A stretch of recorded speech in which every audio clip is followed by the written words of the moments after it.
Сайн байцгаана уу? Эрхэм үзэгчдээ. Та бүгд Eyes Global телевизийн нэртэйн салга нэвтрүүлэг үүсч байна. Студид ажилласан Баталай Багдаев сэтгүүлэгч өнөөдөр зоочин болман бүгд мэдээж готовын лүндэн ах энэмнэ Монгол улс дайн энхийг дэмжих ажлагаанд олцогдын хороо нэг ерөнхий нарийн бичиг дарга тийм үү? Тийм. За, лүндэн аха та энэ сая Москваас буссан байна тий? Тэгшээ. За, тэр Москвагаар явсан аялга манай үзэгчдээ ярьж өгөөрэй.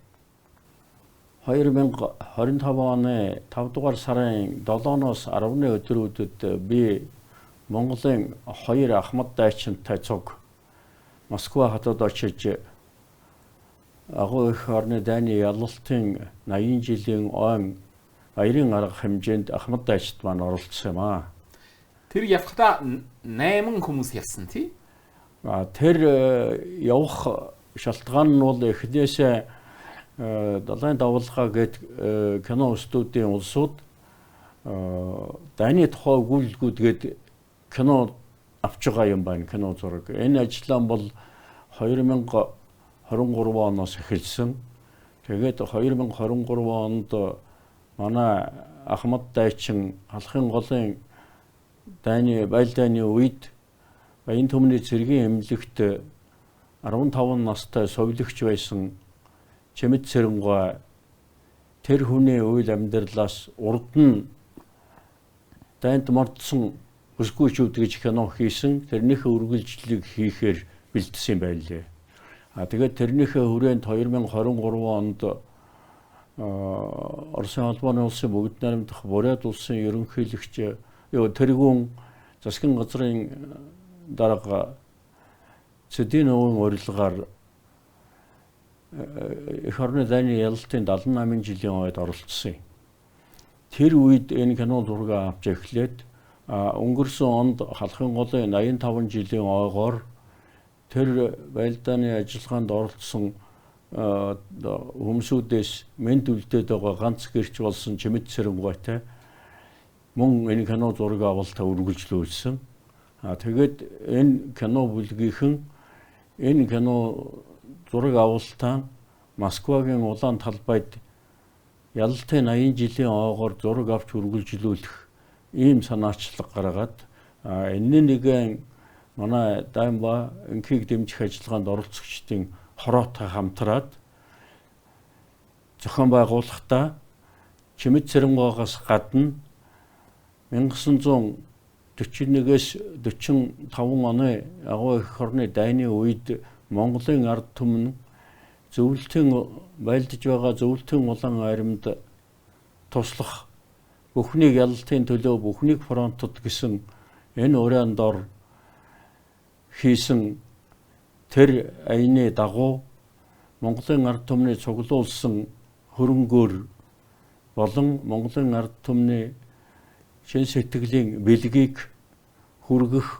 3 дахь ээлжийн цуванд явсан Дундгуй аймгийн малчин тэр үед 19 настай бүсгүй байсан фронт сегмент гэж дараа нь бүх монголчуудад танил алдаршсан энэ эмэгтэйг энэ кино зургийнхаа ажиллагаанд оролцуулъя гэсэн ийм саналыг бид нар хамтарч гаргаад ингээд энэний дагуу 2 Ахмад дайчнаа аваад Оросын холбооны улсад явахаар төлөвлөсөн. Төлөвлөсөн ажлыг манай төр засаг тухайлбал ерөнхийлөгчийн тамган газар гадаад харилцааны яамнаас дэмжсэн.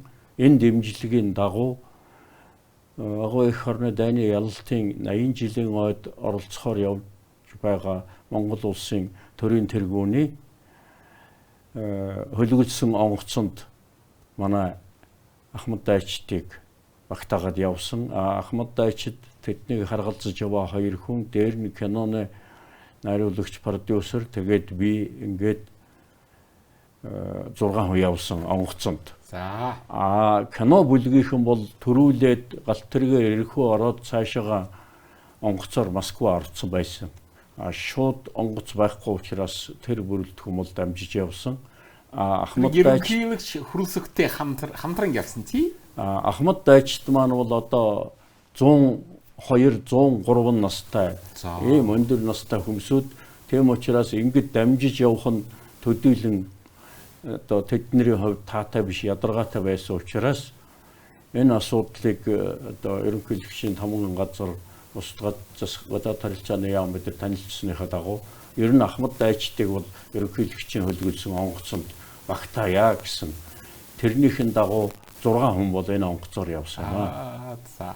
Та тэдний юм хажууд залуу хүн явна штэ тэр Ахмад Дайчдын би бол одоо дан энхийг дэмжих ажиллагаанд оролцогчдын хороо одоо хуучин болвол дайнд оролцогчдын Монголын хороо гэж байсан. За. Тэгээд энэ дайнд оролцогчдын Монголын хороо одоо дайнд оролцсон Ахмад Дайчдын тоо их цөөрсөн энхийг дэмжих ажиллагаанд оролцож байгаа Монголын цэргийн албан хаагчдаас Ахмад Дайчин болж байгаа хүмүүсийн тоо нэмэгдсэн. Энэ байдлыг харгалзаад Батлан хамгаалах яамны зөвлөмжийн дагуу 2024 оноос дайн энхийг дэмжих ажиллагаанд оролцсон Ахмад Дайчдын хороо болцоход байгаа. Урд нь бол дайнд оролцогчдын Монголын хороо гэж байсан. Би бол энэ шинэ хорооны нарийн бичгийн дарга өмнө нь бол дайнд оролцогчдын Монголын хорооны тэргүүнээр ажиллаж байсан юм аа.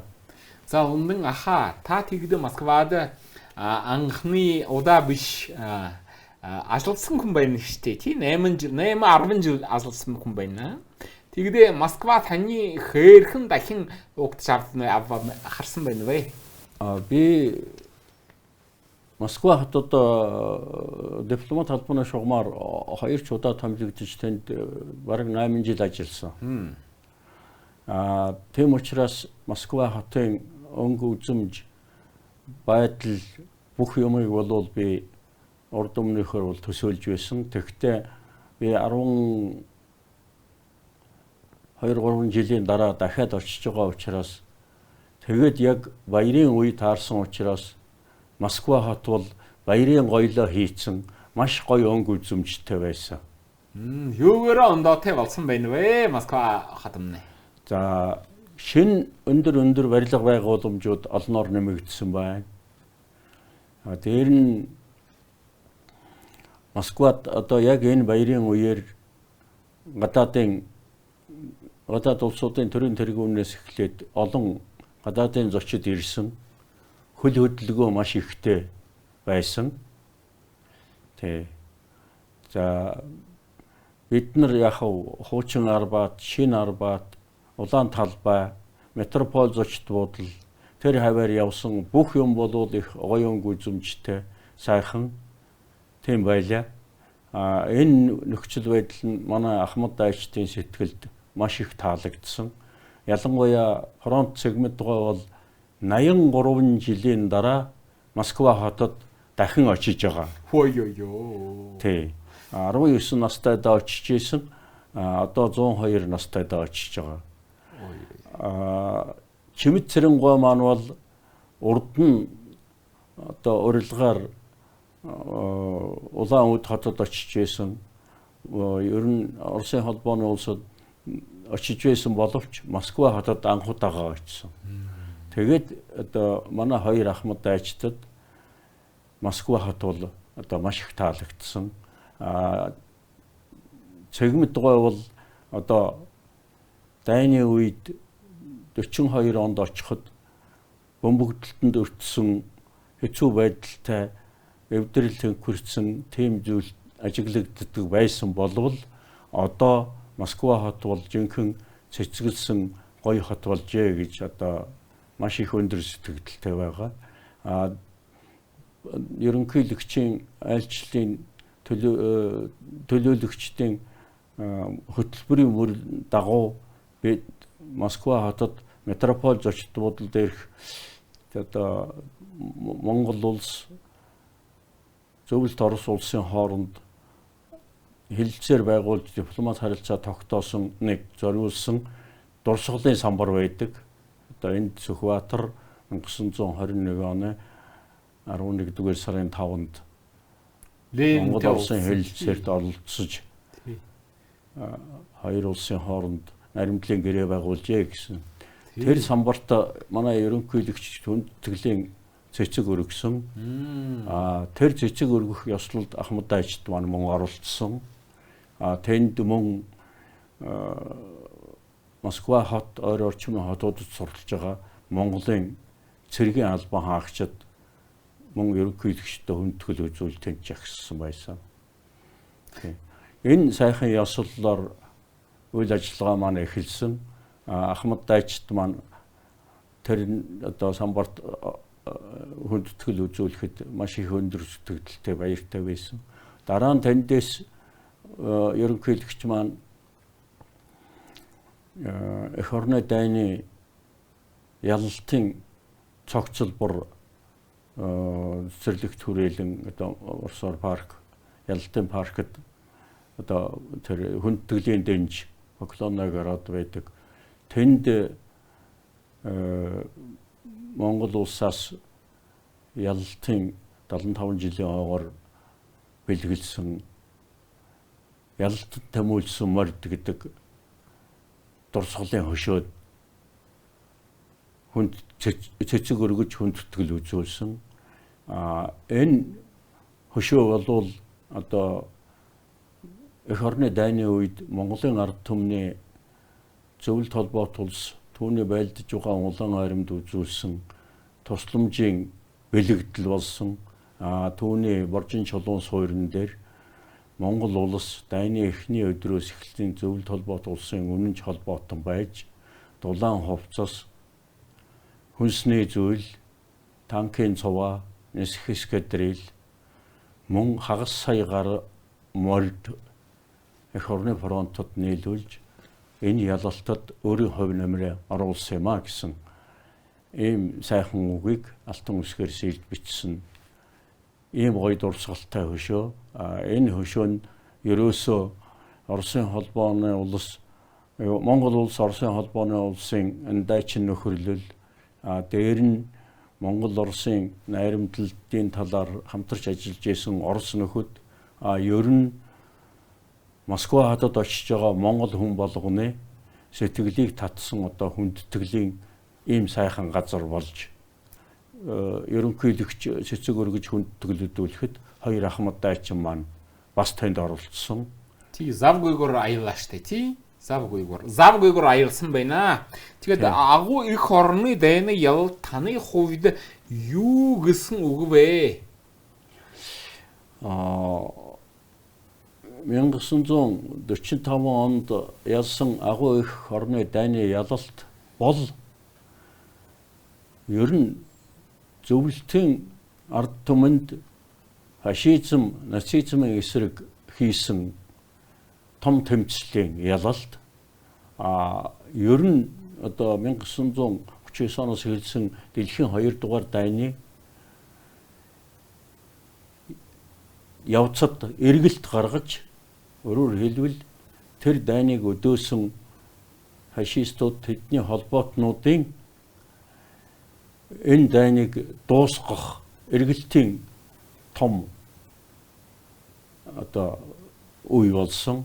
Агуу эх орны дайны ялалтаар үндсэндээ дэлхийн 2 дугаар дайн дуусах энэ үе шавтарч одоо 1945 оны 5 дугаар сарын 8-9-нд ялалтын арга хэмжээ болж фашистын Герман өгдөөгүй бууж өгснөөр баруун Полондын дайн дууссан. Ингэснээр дэлхийд фашизм, нацизм тэрийг өдөөгч тэдний өдөөсөн дайн Европын хэсэгт дууссан. Дараа нь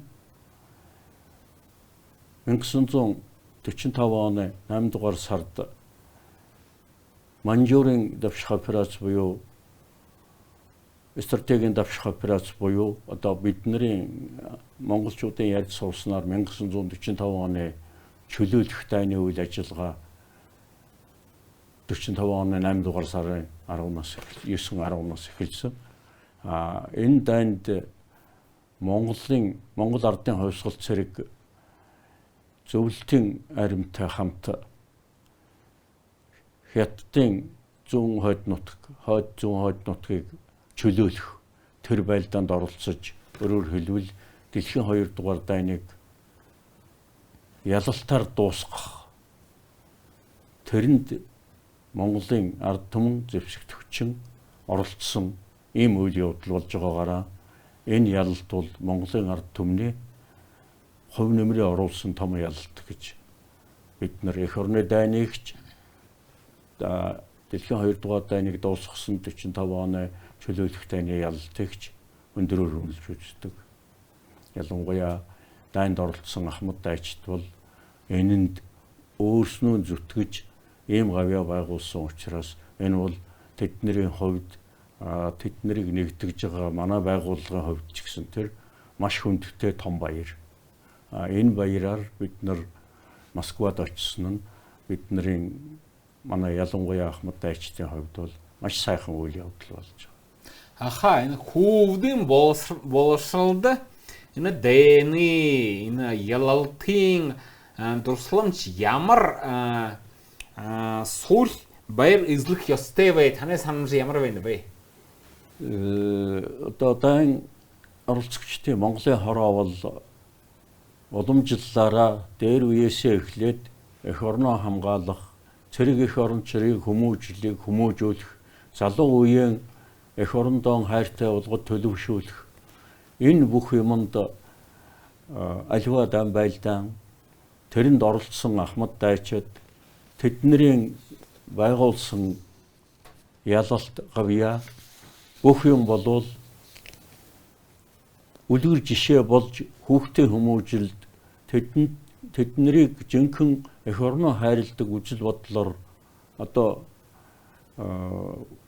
хүмүүжүүлэх, хүүхдүүдийг бол тэрүүгээр хүмүүжүүлэх, залуучуудыг цэрэг эх оронч үжлээр төлөвшүүлэхэд маш чухал ач холбогдолтой. Тийм учраас аливаа ялалтыг тэмдэглэж байгаа тэр ойнууд бол ерөөсөө гол нь залуу үеэ хүмүүжүүлэх, хүүхэд залуучуудад эх орон тусгаар тогтнол дайны аюулаас хол байна гэдэг ямар их ач холбогдолтой юм бэ? Тэрний төлөө манай Ахмад дайчид өмнөд үеийн бидний одоо өвөг эцэг бидний аав ээж юу хийсэн юм бэ гэдгийг сэтгэл зүрхэнд нь шингээж ойлгуулахад чухал ач холбогдолтой. Тийм ч учраас энэ ялалтын ойнуудыг зөвлөлт холбоот улс, дараа нь улсын холбооны улсч тэр манайдч тэр байнга тэмдэглэдэг. Энэ уламжлалынхаа дагуу манайх жишээлбэл одоо засгийн газрын шийдвэрээр халахын голын ялалтын ойнууд 45 оны чөлөөлөх дайны ой, мөн баруун хил дээр болсон зэвсэг тулгаралт дууссаны ойнуудыг 5 жилийн үечлэлтэйгээр тогтмол тэмдэглэж эхэлсэн.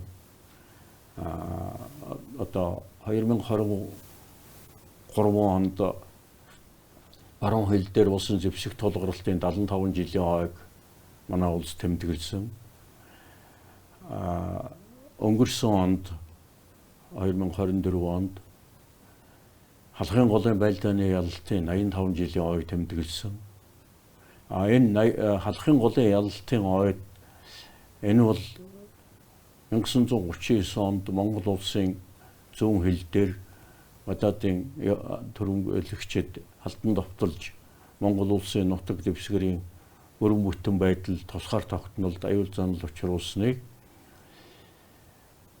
зөвлөлт Монголын цэргийн хүчээр өөрийн нутгаас хөөн гаргад нутгаан чөлөөлж тусгаар тогтнолоо баталгаажуулсан. Энэ ойнуудыг бид нар тогтмол тэмдэглэхэд одоо 2014 оноос эхлээд 14, 19, 24 энэ жил онуудад Оросын холбооны улсын ерөнхийлөгч манай Монгол улсын ерөнхийлөгчийн урилгаар энэ баярын арга хэмжээнүүдэд тогтмол ирж оролцож байсан. Энэ нь бол хоёр улс хамтын ялалтын ач холбогдлыг хамтын ялалтад ямар өндөр ач холбогдол өгч байгаагийн тодорхой жишээ. Энэ ойнуудыг маш өндөр арга хэмжээнд тэмдэглэдэг. Өндөр түвшинд тэмдэглэдэг. Өнгөрсөн онд тэмдэглэсэн халахын голын баялдааны ялалтын 85 жилийн ойгоор бид нар энэ баялдаанд Монгол зөвлөлтийн цэргийг хамтран хамаандалж байсан тэр үеийн Комхор Жоков хөшөөг Дорнот аймагт босгосон. Мөн Дорнот Хинти аймагуд бусад орон нутагт энэ ойд угтаж энэ баялдааны арга хэмжээ болсон газрууд тэрэнд оролцсон Ахмад дайчид тэднэрийн алдар гавьяаг сурталчилсан энэ арга хэмжээ орон даяар болсон. Нэг одоо манай хорооны хувьд тэмдэглэвчтэй үйл явдал нь юу гэхээр түрүүний миний хэлсэн халахын голын баялдааны үед Баян түмний цэргийн эмнэлэгт 15 настай совилогч байсан. Одоо тэр үед 101 настай одоо бол 101 настай Чимэд Цэрэггойг маань Монгол улсын эрүүлийг хамгаалахын гавьяат ажилтан цолоор шагналсан. Энэ хүн бол энэ бол одоо Баян түмний цэргийн хээрийн эмнэлэгт совилогчаар ажиллаж Монгол зөвлөлтийн дайчдыг дайны хүнд шарахыг нэдгэх, тэдгэрийг хөл дээр нь босгох, эргэж баялдааны ажиллагаанд орох, амьдралын урам хайрлах энэ юмд тэр эмэгтэй совилогч байхдаа хийж зүтгэсэн тэр гавьяагийн төр засгаас үнэлсэн хэрэг болсон. Энэнд одоо дайнд орцогчтой Монголын хороо бид нар бол манай халахын голын баялдааны түүх үйл явдлаас амьд гэрч болж үлдээд байгаа Чимэд Цэрэггойд маань ийм өндөр хүндэтгэл үзүүлсэнд маш их баяртай байна. Нүнэн ахаа таны боломжоор энэ Орос хамтарсан улстай Монгол улсны ямар харилцаатай байх ёстой вэ? Монгол Оросын харилцаа дээр үеэс уламжлалт сайн хөршийн наримдалт харилцаатай. Ерөөсөө одоо Монгол улсын манжийн дарлалд байгаад тусгаар тогтнолоо 1911 онд Монгол улс зарласан. Энэ тусгаар тогтнолоо баталгаажуулахын тулд Монгол улсад өөрийн цэрэг армаа байгуулах, түүнийг бэхжүүлэх энэ том шаардлагад тэр үеийн Монголын удирдагчид одоо бүгд хамт Монгол улсын төр засаг Оросын холбооны улсад хандсан байдаг. Тэр үеийн хаант Орос улсын засгийн газар Монгол дэмжлэг үзүүлсэн байдаг.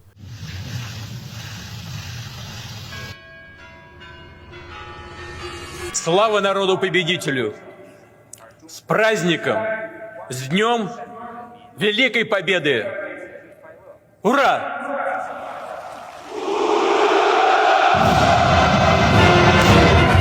День Победы, как он был от нас далек, как в костре потухшем таял уголек.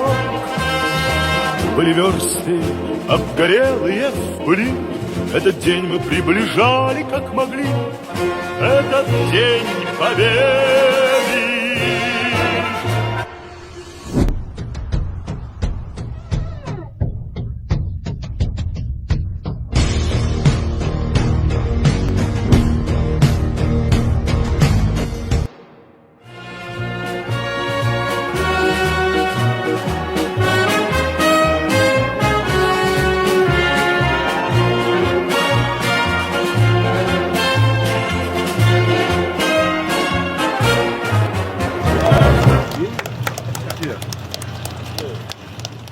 Нүнэн ахаа таамны болохдоо өөрийнхөө хувьдаа Орос улстай хайртай юу? Би зөвлөлт холбоо тулсад их сургууль төгссөн. За. Дараа нь тэнд цэргийн академид сурсан. Москвад. Тий. За. Ингээд би зөвлөлтөд сургуульд 6-7 жил болсон. 7-8 жил болсон бай. Дараа нь дипломат албанд 8 жил болсон. Ингээд миний амьдралын 30-аад жил нь Оросын холбоотой. Оросын холбооны улстай холбоотой. За. Энэ утгаараа би зөвлөлт холбоот улсын үед мэрэгжил эзэмшсэн, Оросын холбооны улсад сурсан.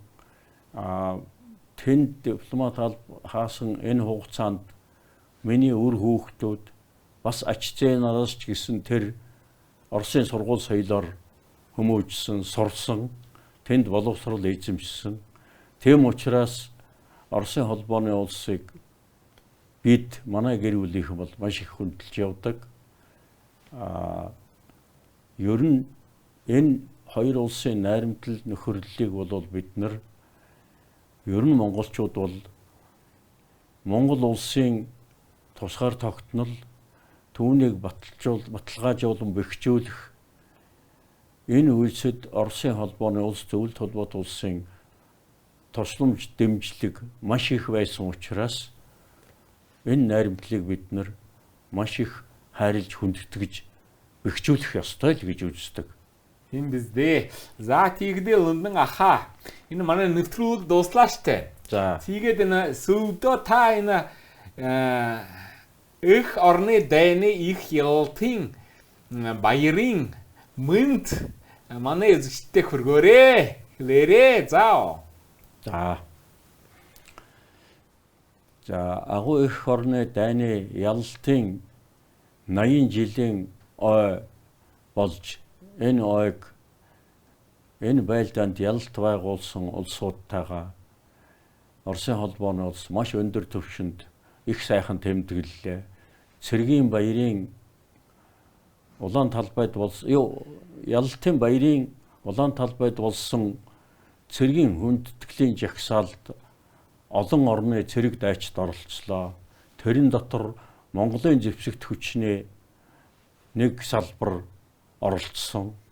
Энэ бол энэ том ялалтанд Монголын ард түмэн хувь нэмрээч оруулсан энэ ялалтын ойг хамтарч тэмдэглэж байна гэсэн энэ сайхан сэтгэлийн илэрхийлэл.